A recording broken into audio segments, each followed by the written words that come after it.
श्यामलाल का परिवार गांव के बाहर रहता था।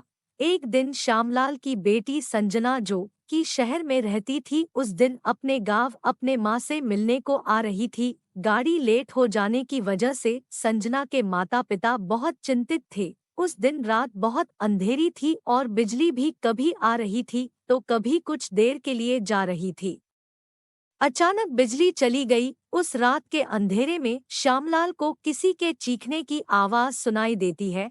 श्यामलाल की बीवी बोलती है, अजी सुनते हो, संजना के पिताजी बाहर आपको चीखने की आवाज सुनाई दे रही है क्या? मुझे लगता है ये अपनी संजना की ही आवाज है। लगता है वो किसी मुसीबत में है। हाँ, मैं अभी जाकर देखता हूँ। वो आवाज मैंने भी सुनी है। फिर श्यामलाल जैसे ही घर के बाहर जाता है उसे संजना दिखाई देती है और वो बहुत डरी हुई थी। फिर उसको श्यामलाल घर के अंदर लेकर आता है। तभी संजना की माँ उसे पूछती है, क्या हुआ संजना बेटी, तू इतनी चिल्लाई क्यों? कोई जानवर देख लिया था क्या?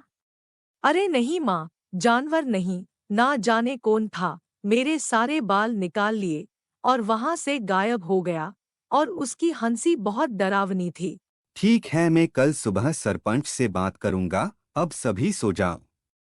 ऐसा बोलकर सभी सो जाते हैं। फिर दूसरे दिन श्यामलाल सरपंच के पास जाता है और सारी बात बताता है। तभी बलिराम भागता हुआ सरपंच के पास आता है और बोलता है, अरे सरपंच जी, अनर्थ हो गया। आप हमारे घर पर चलिए। अरे क्या हुआ बलिराम, पहले बताओ तो सही। अरे सरपंच जी, कल रात मेरी बीवी पास वाले घर से आ रही थी कि तभी बिजली चली गई और उस अंधेरे का फायदा उठाकर किसी ने मेरी बीवी के पूरे बाल काट लिए और उसे गंजा कर दिया। अब उसका रो रो कर बुरा हाल हो गया है। फिर क्या था, अब तो सरपंच के पास हर रोज कोई ना कोई बालों की शिकायत लेकर आने लगा। गांव वालों की शिकायत के बाद सरपंच के बोलने पर गांव वालों ने रात को पहरेदारी करना चालू कर दिया। उस रात हेतराम का पहरेदारी का नंबर था। वो अपनी छोटी बेटी और अपनी बूढ़ी माँ को घर में छोड़कर गया ही था। घर में हेतराम की माँ और उसकी छोटी बेटी सो रही थी कि पीछे से उसके घर में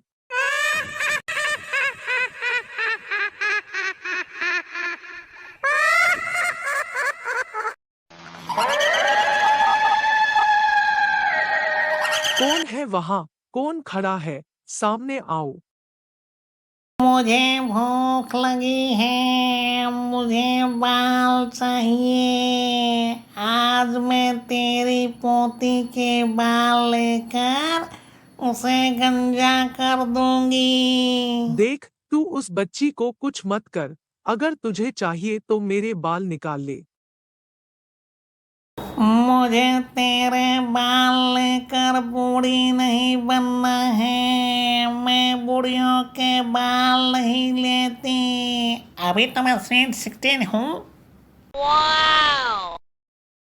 फिर उस चुड़ैल ने उस बुढ़िया की एक ना सुनी और उस सोई हुई बच्ची के बाल निकालकर उसे गंजा कर दिया। दूसरे दिन हेतराम ने सारी बात सरपंच को बताई। फिर सभी ने निर्णय किया कि अब हमें उस भूसा तांत्रिक के पास जाना ही होगा। उसने हमें कई बार ऐसी मुसीबतों से बचाया है।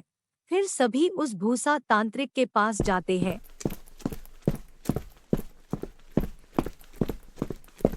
और गांव में हो रही घटना के बारे में बताते हैं। तभी वो भूसा तांत्रिक बोलता है, सरपंच जी, आपके गांव में आतंक मचाने वाली वो सन की चुड़ैल है जो जवान औरतों के बाल निकालकर उन्हें गंजा कर देती है और उन बालों की वजह से उस चुड़ैल की जवानी बरकरार रहती है। अब कैसा होगा महाराज? हम गांव वालों को आपने हर मुसीबत से बचाया है। कल अमावस की काली रात है। मैं अपनी सारी तंत्र शक्ति कल सिद्ध कर लेता हूँ। फिर दूसरे दिन मैं आता हूँ तुम्हारे गांव। ठीक है महाराज, आप जैसा कहो हम सब वैसा ही करेंगे। और हाँ, आज रात कोई अपने घर से बाहर मत निकलना, नहीं तो वो चुड़ैल उसे अपना शिकार बना लेगी। फिर तांत्रिक के बोलने पर सभी गांव वाले वापस आ जाते हैं और सारे गांव वालों को रात को बाहर नहीं निकलने की सूचना देते हैं। उस रात वो चुड़ैल आई, लेकिन उसे कोई नहीं दिखा। उस रात उस चुड़ैल को खाली हाथ लौटना पड़ा।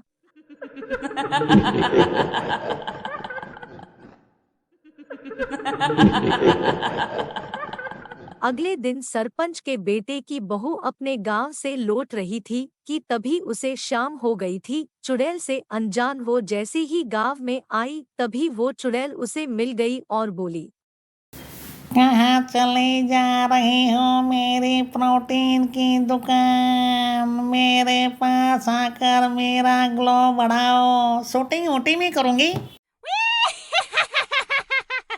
कौन हो तुम और मैंने तुम्हारा क्या बिगाड़ा है? जाने दो मुझे।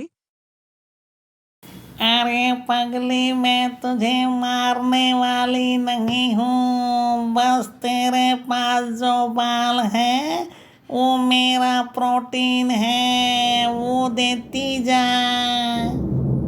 जैसे ही भूसा तांत्रिक वहां आया, उसी समय वो सरपंच के बेटे की बहू वहां से भाग जाती है। प्रोटीन तो तुझे मैं दूंगा ये दुष्ट चुड़ैल, और ऐसा प्रोटीन दूंगा कि तुझे जहन्नुम की सैर करवाएगा। ए तांत्रिक, मुझे तेरे बालों में कोई दिलचस्पी नहीं है। तूने तेरे बाल राख लगाकर खराब कर रखे हैं। मुझे मेरी खूबसूरती बरकरार रखनी है। शूटिंग ऊटी में करूँगी, चलता क्या? ए सन की चुड़ैल, तो ये ले संभाल मेरा वार। अब आएगा मजा।